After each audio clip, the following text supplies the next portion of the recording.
Oh, hallelujah. Let me hear you say it again. Divinity took on flesh. So Jesus became man, or became a human being, so that he would make provision for us. Hallelujah. In fact, the humanity of Jesus Christ made it difficult for the Jews to accept him. Because to the Jews, they were expecting a physical a Messiah who was supposed to come and deliver them from their enemies or from the Romans. But that is not what their scriptures said. Their scriptures had said there would be this Jesus who would deliver them from their sins. But God has a good sense of humor. He decided to take a man whose name was Abraham, and then out of Abraham he formed a nation, and the nation was Israel. Out of the nation he chose a tribe. The tribe was Judah. Out of the tribe he chooses a house, the house of Jesse. Out of the house of Jesse he chooses a particular man, David, and through David's line he decides to give us the Messiah, or he decides to give us Jesus. The reason why he did that, in Hebrews chapter 2 verse 12. Turn your Bibles with me to Hebrews chapter 2 verse 14. Hebrews 2 verse 14.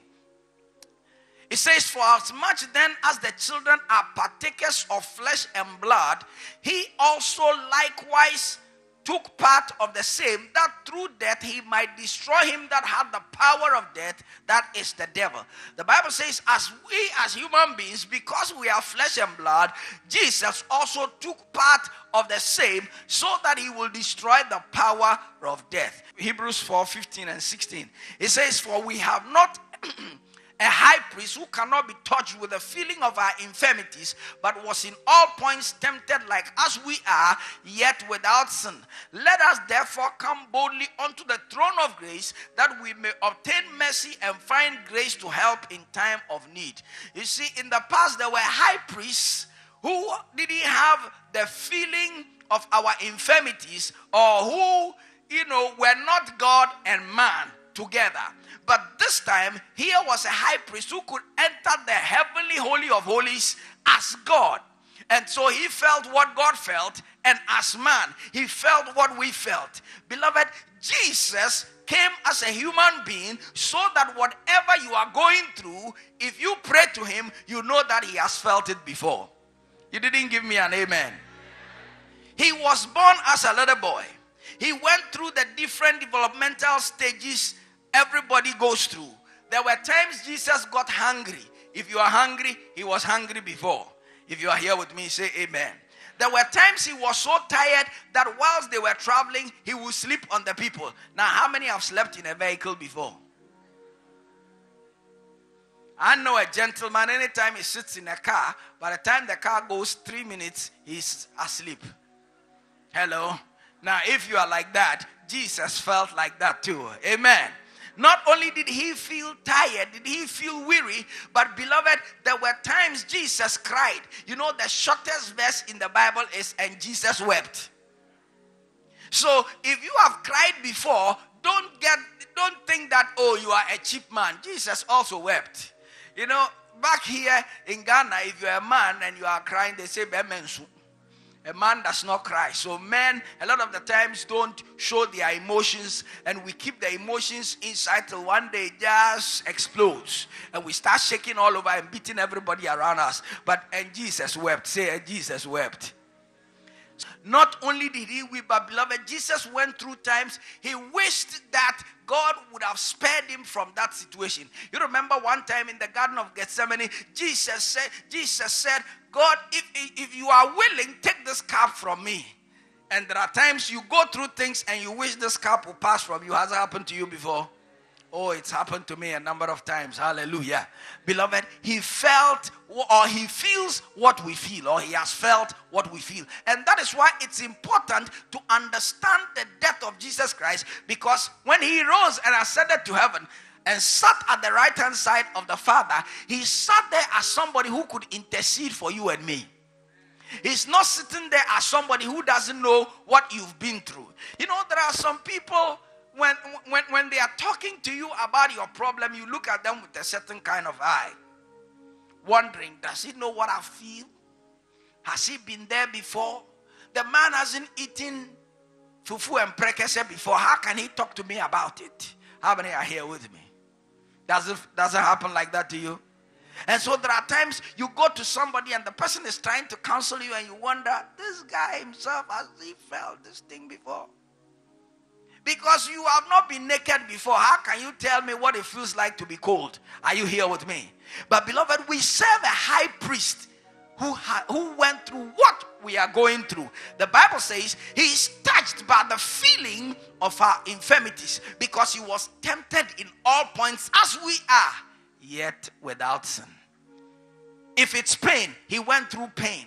On the cross, they so beat him and mad him that Jesus asked, my God, why hast thou forsaken me? Have you been through a situation like that where you think God might have forsaken you? There are times you go through sickness or through pain, through one challenge or the other, and whilst you are going through the challenge, you think, what have I done wrong? Does it happen to you? So I'm not the only one. Amen. You know, there are times people think that if you are a bishop, or if you are a pastor, or if you have a healing ministry, it means that you don't go through pain. Are you here with me? You know, the anointing is on you for others. You have got to believe like everybody else. And so you can go to a meeting and the anointing is on you and all kinds of things are happening and bamboos and monkeys are falling everywhere.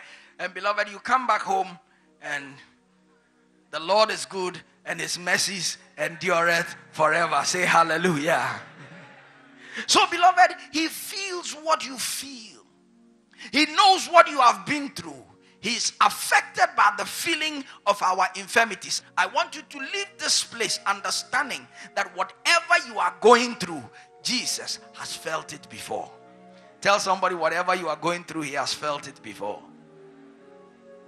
If you are going through a period where it's like there's no money in your pocket, beloved, he has felt it before. There was a time they came to ask him of taxes and the treasury was empty. So he said, Peter, go to the beach, catch the fish. In the mouth of the fish, you will get the gold. It means that at that time, he needed a miracle. But beloved, the joy of it is that if God met him at his point of need, when he needed it most, God will meet you at your point of need where you need it most. Hallelujah.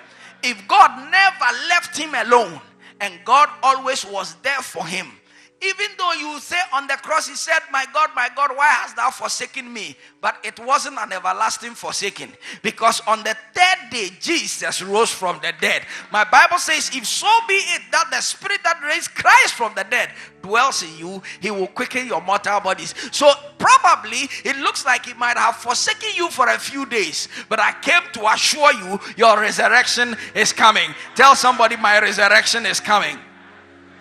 Your business might have been going through death, but your resurrection is coming. Your family life might have been going through death, but your resurrection is coming. Your children might have been going through death, but your resurrection is coming. Whatever is going through death, your resurrection is coming. Tell somebody, my resurrection is coming. The choir normally sings a song. He knows my need. Hallelujah. He knows everything I feel. Amen. He really does. Tell somebody, he really does. You say, oh, but he was never a woman before, so how can he feel what I feel? Well, the Bible says he's affected by the feeling of our infirmities. He knows. Tell somebody, he knows. Amen. Beloved, even on the cross, he could remember his mother, because he knew what it felt like for a mother to lose a son. And he remembered her and said, Mother, behold your son John, and John, behold your mother. I say, God will never leave you. Jesus will never forget you. He says a mother may forget her suckling child, but God will never leave you nor forsake you. As we eat the Lord's table, let's eat with the assurance that he has never forgotten us. He has never forsaken us. May God bless the preaching of his holy word in our lives. Will you say amen?